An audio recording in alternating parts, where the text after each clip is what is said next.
Agenda मिलाउँदा दलहरूले समावेशी भावना अनुसार उम्मेद्वार खडा नगर्ने आशंका, निर्वाचनलाई लैङ्गिक र समावेशी मान्यताका आधारमा अघि बढाउन निर्वाचन आयोगको आग्रह, चुनावी गठनका लागि पार्टीगत प्रभावको मूल्याङ्कन गरेर अघि बढ्ने सत्तारूढ दलहरूको तयारी, प्रदेश, जिल्ला र स्थानीय तहमा छुट्टै संयन्त्र बनाउने निर्णय, रामेछापको लिखु तामाकोशी गाउँपालिका अध्यक्ष सहित 27 जना विरुद्ध भ्रष्टाचार मुद्दा दायर, विद्युतीकरणका लागि उपकरण किन्दा खरिद समिति नबनाई उपभोक्ता समिति गठन गरेर आर्थिक अनियमितता गरेको अख्तियारको भनाई, अफगानिस्तानमा भोकमरी डरलाग्दो गरी बढ्दै 2 करोड 30 लाख बढी मानिस भोकमरीको चपेटामा र नेपाल त्रिकोणात्मक T20 अन्तर्राष्ट्रिय सिरिजको फाइनलमा प्रवेश, पपुवा न्युगिनी 37 रनले पराजित। नमस्कार, कान्तिपुर डायरीका साथमा सुरज र म पार्वता। समाचार अब विस्तारमा। सुरुमा कान्तिपुर सविस्तार। कान्तिपुर सविस्तार। नयाँ संविधान जारी भएपछि आगामी वैशाखमा दोस्रो पटक हुन लागेको स्थानीय तह निर्वाचनमा उम्मेदवारी लगायत विषयमा समावेशी मान्यतालाई अंगीकार गर्न निर्वाचन आयोगले दलहरूलाई 19 बुँदे निर्देशन जारी गरेको छ। 2074 सालको स्थानीय तहको निर्वाचनमा 175 दलित महिला वडा सदस्य पदमा उम्मेदवारी नै नपरेको दृष्टान्त दिँदै आयोगले लैङ्गिक र समावेशी मान्यता अनुसार अघि बढ्न भनेको हो। संविधानको सामाजिक न्याय सम्बन्धी व्यवस्थामा राज्यको सबै निकायमा समानुपातिक समावेशी रूपले सहभागी हुन पाउने व्यवस्था छ। तर गठबन्धनका लागि भागभण्डा मिलाउने क्रममा समावेशी सहभागितालाई प्रतिकूल हुने गरी निर्णय गर्न सक्ने आशंका बढेको छ। प्रमुख दलहरूले भने उम्मेदवारी दिने सहितको विषयमा समावेशी मान्यतालाई स्वीकार गर्ने बताएका छन्। संविधानको सामाजिक न्याय सम्बन्धी व्यवस्थामा राज्यको सबै निकायमा समानुपातिक समावेशी रूपले सहभागी हुन पाउने व्यवस्था छ, जसमा आर्थिक, सामाजिक वा शैक्षिक दृष्टिले पछाडि परेका महिला, दलित, आदिवासी जनजाति, मधेसी, थारू, मुस्लिम, पिछड़ा वर्ग, अल्पसंख्यक, सीमान्तकृत, अपाङ्गता भएका व्यक्ति, लैङ्गिक तथा यौनिक अल्पसंख्यक, किसान, श्रमिक, उत्पीडित वा पिछडिएका क्षेत्रका नागरिक तथा आर्थिक रूपले विपन्न खस आर्यलाई समानुपातिक समावेशी सिद्धान्तका आधारमा राज्यका निकायमा सहभागिताको हक हुनेछ भन्ने व्यवस्था छ। स्थानीय तहको निर्वाचन आउन 6 हप्ता बाँकी रहँदा निर्वाचन आयोगले निर्वाचनमा भाग लिने राजनैतिक दलहरूका लागि बुधबार 19 बुँदे निर्देशन जारी गरेको छ। गठबन्धनभित्र रहेका दलहरूले तालमेल गर्दा संविधानको मर्म विपरीत उम्मेद्वार खडा गर्न सक्ने आशंका चिर्न आयोगले सो निर्देशन जारी गरेको हो। आयोगको निर्देशनलाई लिएर कतिपय दलका नेताहरूको विमति देखिएको छ। गठबन्धनभित्र रहेको एउटा राजनैतिक दल जनता समाजवादी पार्टीका नेता मनिष कुमार सुमन भन्छन्, निर्वाचन आयोगले उता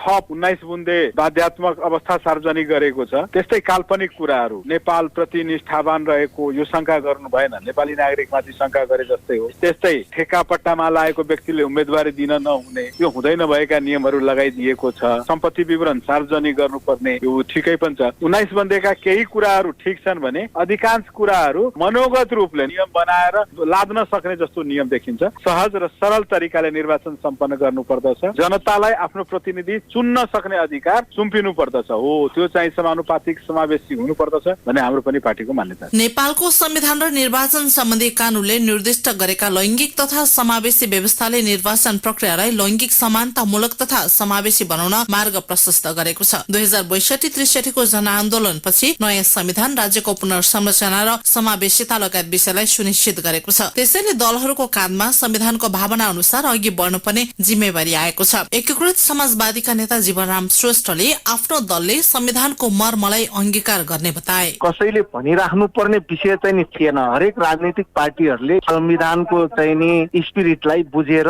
नै त्यो काम चाहिँ नि गर्नै पर्ने कामहरू हुन्, त्यो गर्नुपर्छ, त्यो भनिराख्नु पर्ने विषय थिएन। त्यसमा पनि अझ चाहिँ नि अब निर्वाचन आयोगले एकपल्ट फेरि पुनर्स्मरण गराउने जस्तो त्यो चाहिँ नि जुन गरेको छ त्यो सकारात्मक कुरा हो। त्यसलाई सबै राजनीतिक पार्टीहरूले चाहिँ ध्यान दिनुपर्छ। गठबन्धनलाई नेतृत्व गरिरहेको दल नेपाली कांग्रेसले स्थानीय तहको निर्वाचनमा तालमेल गरेर जाने निर्णय गरिसकेको छ। बिहिबार बसेको गठबन्धनको बैठकमा पनि आवश्यकता अनुसार स्थानीय तहको निर्वाचनमा तालमेल गरेर अघि बढ्ने विषयमा सहमति भइसकेको छ। आयोगको पछिल्लो निर्देशन अनुसार अघि बढ्नेमा सत्तारूढ नेपाली कांग्रेसका नेताहरूले पनि प्रतिबद्धता जनाएका छन्। कांग्रेस नेता तेजुलाल चौधरी आसन स्थानीय तहको चुनावमा जनसंख्याका आधारमा उम्मेद्वार खडा गर्नुपर्नेमा जोड़ दिन्छन्। जो वार्डमा जसको जनसंख्या छ, जुन जातको छ, त्यसलाई टिकट दियो भने र समावेशी गरियो भने नेपाली कांग्रेस अगाडि बढ्न सक्छ, होइन भने नेपाली कांग्रेस पहिले जस्तै सेकेन्ड पोजिसनको सेकेन्ड पोजिसन। म आग्रह गर्न चाहन्छु नेपाली कांग्रेस सम्पूर्ण नेता जनताहरूलाई कि नेपाली कांग्रेस आउने चुनावमा समावेशी हुन्छ भन्ने मलाई पूर्ण विश्वास छ। निर्वाचन सम्बन्धी वर्तमान संवैधानिक तथा कानूनी व्यवस्थाले नेपालमा समाजवाद उन्मुख आमूल परिवर्तनको परिकल्पना गरेको छ र समाजमा परिवर्तन खोजेको छ। महिलालाई उम्मेद्वार बनाउने भनिएका उपाध्यक्ष पदमै निर्वाचित हुँदा पनि स्थानीय तहका मुद्दाको निर्णयकर्ता हुने व्यवस्था गरिएको छ। 2074 सालमा सम्पन्न स्थानीय तहको निर्वाचनमा करिब 40% महिला जनप्रतिनिधिका रूपमा निर्वाचित भएका थिए। माओवादी केन्द्रका नेता दीनानाथ शर्मा पार्टीले सबैको प्रतिनिधित्व गर्ने निर्णय गरिसकेको बताउँछन्। सबैको प्रतिनिधित्व नीति निर्माण गर्ने थलोमा यो चाहिँ सम्पूर्ण वर्ग जाति क्षेत्र लिङ्गको प्रतिनिधित्वलाई सुनिश्चित गर्ने हाम्रो चाहिँ निर्णय पनि छ, नीति पनि छ। त्यसमा चाहिँ तलमाथि चाहिँ हुँदैन र हामी गठबन्धन भित्र पनि त्यसमा तलमाथि नपारिकन व्यवस्थित गर्नको लागि हाम्रो चाहिँ पहल र प्रयत्न रहन्छ। नेपालमा निर्वाचनको शुरुआत विक्रम सम्वत 2004 सालको स्थानीय निर्वाचनबाट भएको मानिन्छ। 2007 सालको परिवर्तन र प्रजातन्त्र प्राप्तिपछि 2010 भदौ 17मा सम्पन्न भएको काठमाडौँ महानगरको निर्वाचनबाट मात्र नेपाली महिलाले मतदान गर्ने र उम्मेद्वार हुने अधिकार प्राप्त गरेका थिए। यस अवधिमा लैंगिक तथा समावेशी अवधारणाको शुरुआत भए पनि त्यसको लागि संवैधानिक, कानूनी र संस्थागत व्यवस्था भने हुन सकेको थिएन। त्यसपछि 2015 सालमा भएको संसदीय आम निर्वाचनबाट गठित पहिलो जननिर्वाचित सरकारमा एकजना महिलाको प्रतिनिधित्व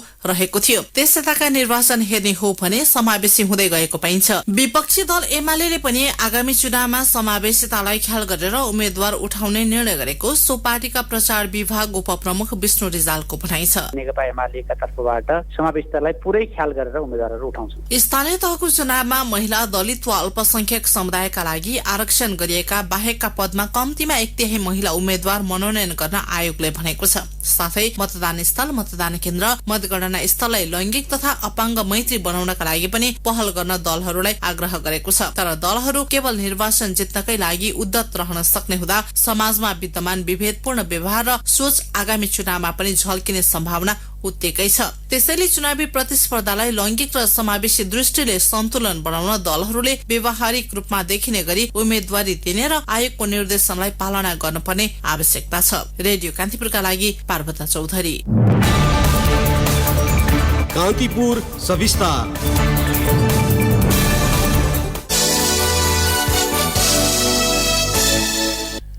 आगामी स्थानीय तहको निर्वाचनमा तालमेल गरेर जान तयार भएका सत्तारूढ दलहरूले स्थानीय तहमा आफूहरूको प्रभावको मूल्याङ्कन गरेर अघि बढ्ने भएका छन्।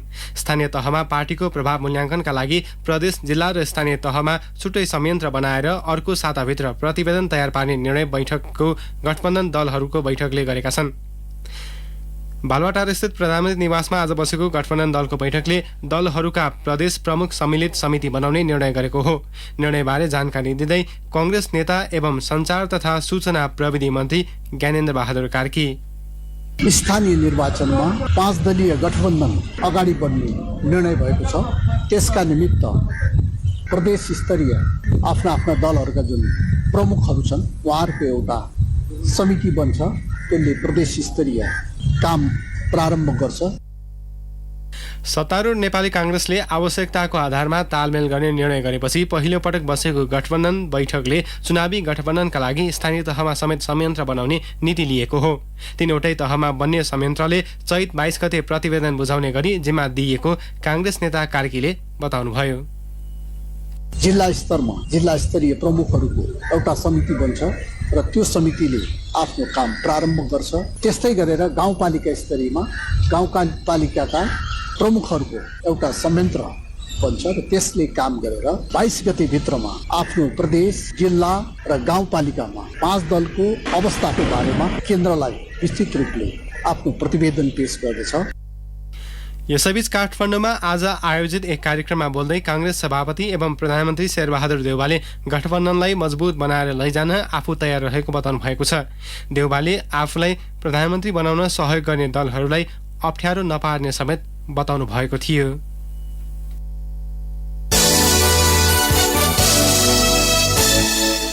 प्रमुख निर्वाचन आयुक्त दिनेश थपलियाले चुनावलाई भड्किलो हुन नदिन गरिएको व्यवस्थालाई अस्वीकार गर्न खोज्ने प्रवृत्ति देखिएको भन्दै सार्वजनिक रूपमा रोष प्रकट गर्नुभएको छ। चुनावमा उम्मेद्वारको खर्चको सीमा निर्धारण गरिएपछि कतिपय दलका नेताहरूले विरोध गरिरहेका बेला प्रमुख आयुक्त थपलियाले निर्वाचन आचार संहिताप्रति दलहरू नै गम्भीर नभएको समेत बताउनु भएको छ। काठमाडौँमा आयोजित कार्यक्रममा उहाँले पैसा खर्च गरेर चुनाव जित्न खोज्नु लोकतन्त्र विपरीत भएको बताउनुभयो।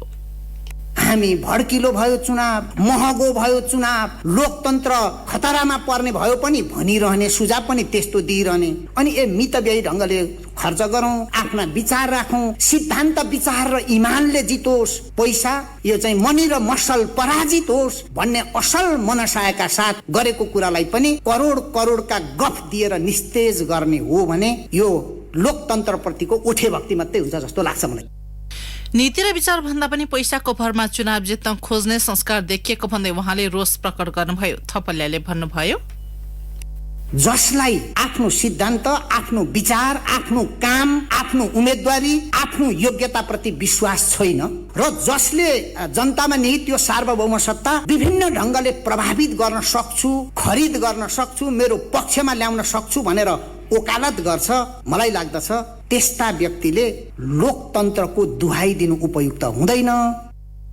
निर्वाचन आयोगले आगामी स्थानीय तह निर्वाचनका लागि तोकिएको खर्चको सीमा बढाउनु पर्ने कतिपय नेताहरूको भनाइ छ। आयोगले गाउँपालिकाको वडाध्यक्षमा उम्मेद्वारका लागि बढीमा 3 लाख रुपियाँ खर्च गर्न सक्ने लगायत प्रावधान चुनावी आचार संहिता राखेको छ।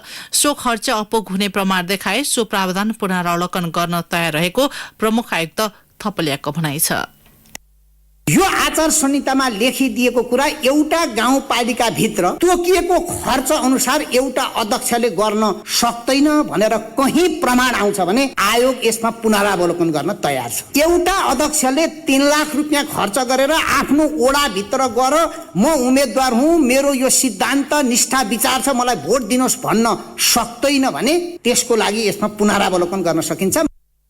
थपलियाले प्रमुख दलका नेताहरू सहभागी भएकै कार्यक्रममा चुनावी आचार संहिताप्रति दलहरूले शंका व्यक्त गरेको लगायत धारणा राख्नु भएको हो।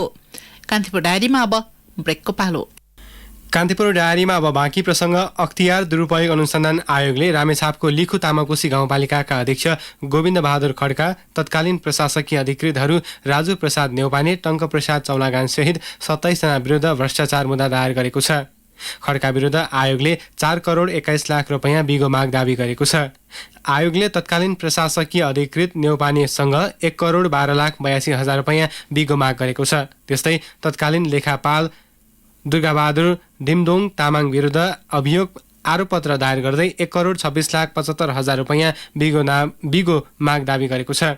यस्तै तत्कालीन लेखापाल नुर्बु लामा विरुद्ध आयोगले 2 करोड 94 लाख 25 हजार 202 रुपियाँ बिगो माग गरेको छ। गाउँपालिकाको 3 स्थानमा विद्युतीकरण गर्न उपकरण किन्दा समिति नबनाई आफू अनुकूल उपभोक्ता समिति गठन गरेर आर्थिक वर्ष 2074-75, 75-76 अनियमितता गरेको अख्तियारको आरोपपत्रमा उल्लेख छ। आरोपपत्रमा विद्युतीकरण उपभोक्ता समिति नागदहका अध्यक्ष वेद बहादुर पुवार, कोषाध्यक्ष ममिता श्रेष्ठ, सचिव सुब्बा थापा मगर विरुद्ध 35 लाख 2,614 रुपियाँ, सुनबहादुर तामाङ, करिश्मा परियार, दलबहादुर तामाङ विरुद्ध 37 लाख 86 हजार 902 रुपियाँ र होम बहादुर महत, अनिता श्रेष्ठ, दिलीप बहादुर सुनवार विरुद्ध 42 लाख 53 हजार 382 रुपियाँ बिगो माग दावी गरिएको अख्तियारका प्रवक्ता श्याम प्रसाद भण्डारीले बताउनुभयो।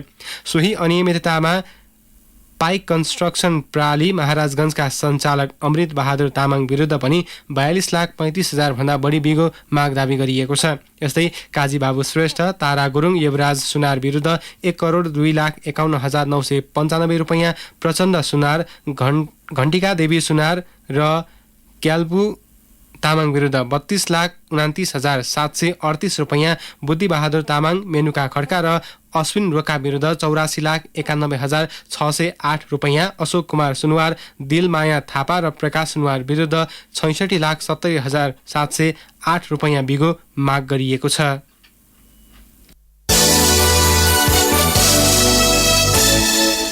बढुवा भएको केही घण्टामै 3 जना प्रहरी अतिरिक्त महानिरीक्षक एआइजीलाई दर्जाने चिन्ह प्रदान गरिएको छ। प्रहरी महानिरीक्षक शैलेश थापा छेत्रीले हतार आज अपराह्न प्रहरी प्रधान कार्यालयमा 3 जनालाई बढुवाको दर्जाने चिन्ह दिनुभएको हो। बिहान बसेको मन्त्री परिषद बैठकले डीआइजीहरू बसन्त कुमार पन्त, धीरज प्रताप सिंह र रविन्द्र धानुकलाई एआइजी बढुवा गरेको थियो। गृह मन्त्रालयले यही चैत 1 गते उनीहरूलाई एआइजी बढुवामा सिफारिस गरेको थियो। बढुवा सिफारिस विरुद्ध लोकसेवा आयोगमा उजुरी परेको थियो, तर आयोगले त्रुटि नभेटेको भन्दै राय दिएपछि पन्त, सिंह र धानुकको बढुवा प्रक्रिया अघि बढेको थियो। यसैबीच नेपाल प्रहरीको अतिरिक्त महानिरीक्षक एआइजी पदमा भएको बढुवा विरुद्ध सर्वोच्च अदालतमा रिट परेको छ। एआइजी बढुवा विरुद्ध प्रहरी नायब महानिरीक्षक डीआइजी ईश्वर बाबु कार्कीले सर्वोच्चमा रिट दायर गर्नुभएको हो। सो रिटमाथि आगामी आइतबार सुनवाई हुने सर्वोच्चका प्रवक्ता विमल पौडेलले जानकारी दिनुभयो।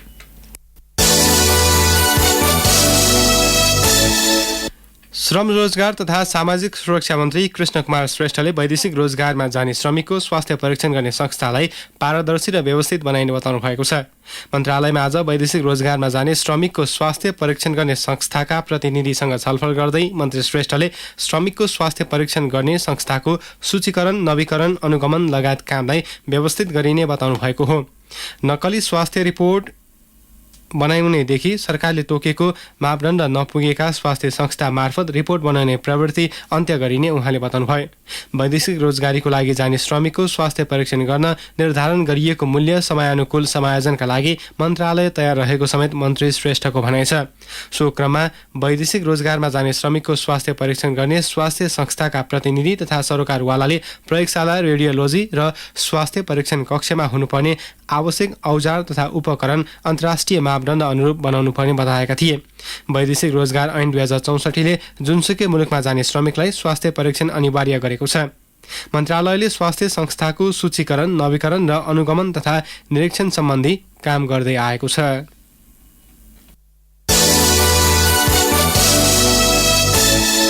धनकुटामा निजामती आवासीय विद्यालयको सुविधा सम्पन्न भवन निर्माण गरिएको छ। धनकुटा नगरपालिका 7 स्थित चुली वनमा रहेको विद्यालय भवन 6 करोड 18 लाख 45 हजार लागतमा निर्माण सम्पन्न भएको हो। मुलुकभरमा धनकुटा र डोटीमा मात्र सरकारी लगानीमा निजामती विद्यालय सञ्चालनमा छन्। नेपाल ट्रस्टको स्वामित्वमा रहेको 134 रोपनी क्षेत्रफलमा विद्यालय सञ्चालनमा रहेको प्रधानाध्यापक सुरेश काफ्लेले जानकारी दिनुभयो। हाल 10 कक्षासम्म पढाइ सञ्चालन हुँदै आएको विद्यालय आगामी शैक्षिक सत्र देखि 10/2 पढाइ सुरु गरिनेछ।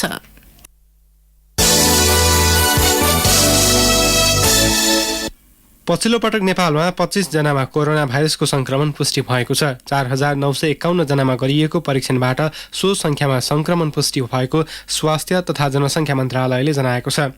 पछिल्लो 24 घण्टामा 89 जना संक्रमण मुक्त भएका छन्। नेपालमा हाल सक्रिय संक्रमितको संख्या 1081 रहेको मन्त्रालयले जनाएको छ।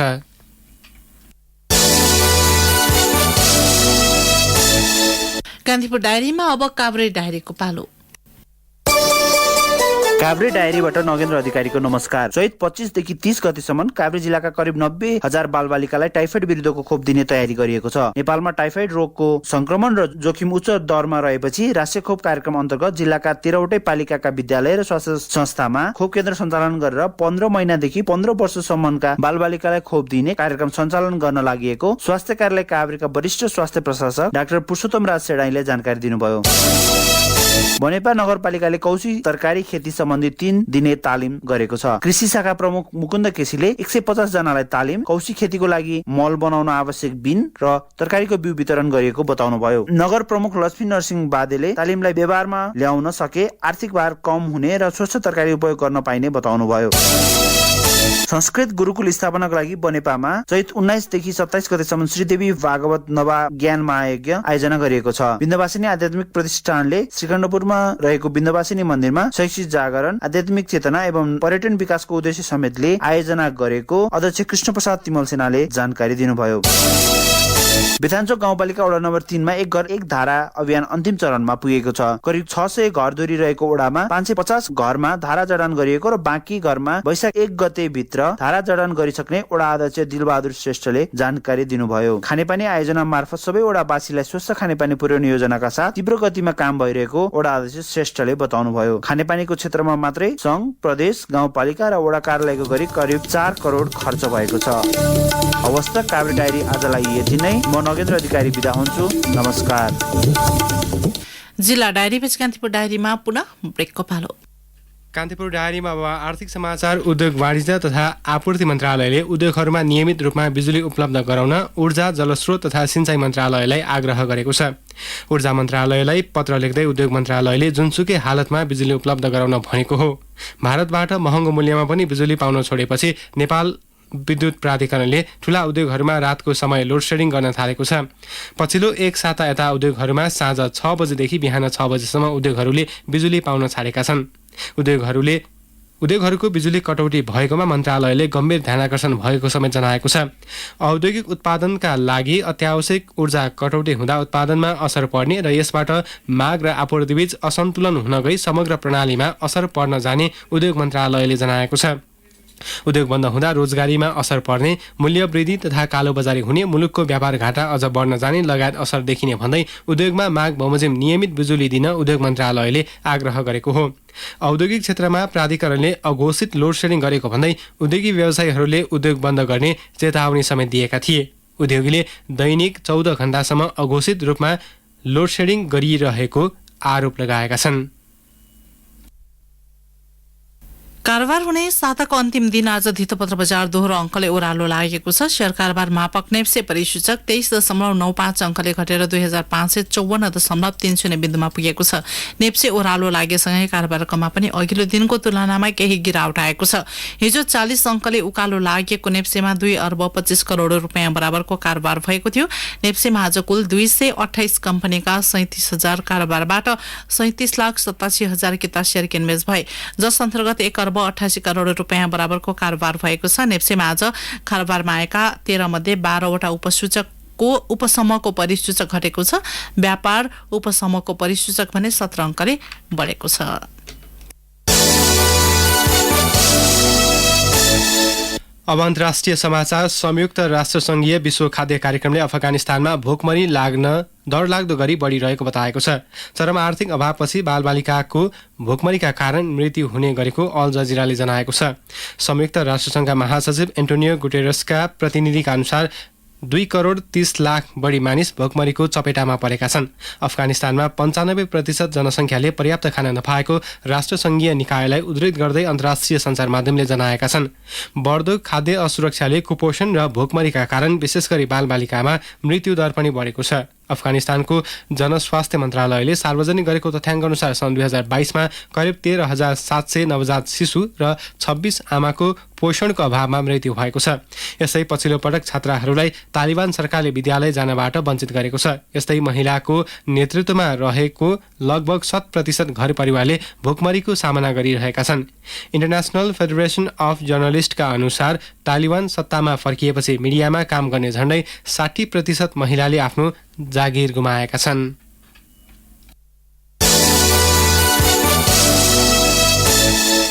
अब खेल प्रसङ्ग। नेपाल त्रिकोणात्मक T20 आई सिरिजमा एक खेल अगावै फाइनलमा प्रवेश गरेको छ। कीर्तिपुर स्थित त्रिवी क्रिकेट मैदानमा आज पपुवा न्युगिनीलाई 37 रन हराउँदै नेपाल फाइनल प्रवेश गरेको हो। 204 रनको विजय लक्ष्य पछ्याएको पपुवा न्युगिनी 19.4 ओभरमा आज अल आउट हुँदै 166 रनमा समेट्यो। नेपालका करण केसीले 5 विकेट हात पारे। यो सँगै करण नेपालबाट अन्तर्राष्ट्रिय T20मा ह्याट्रिक सहित 5 विकेट लिने पहिलो खेलाडी बनेका छन्। त्यस्तै सोमपाल कामी र अविनाश बोहराले समान 2 विकेटले, कप्तान सन्दीप लामिछानेले 1 विकेट लिए। पपुवा न्युगिनीका लागि चार्ल्स अमेनीले सर्वाधिक 62 रन जोडे। यसअघि पपुवा न्युगिनीले टस जितेर फिल्डिङ रोजेपछि ब्याटिङ थालेको नेपालले निर्धारित ओभरमा 7 विकेट गुमाउँदै 203 रन बनाएको थियो। नेपालका दिपेन्द्र सिंह ऐरीले सर्वाधिक 66 रन बनाए। यसअघि नेपालले पहिलो खेलमा पपुवा न्युगिनीलाई 15 रन र दोस्रो खेलमा मलेसियालाई 6 विकेटले हराएको थियो। अब नेपालले पर्सि शनिबार मलेसियासँग खेल्नेछ।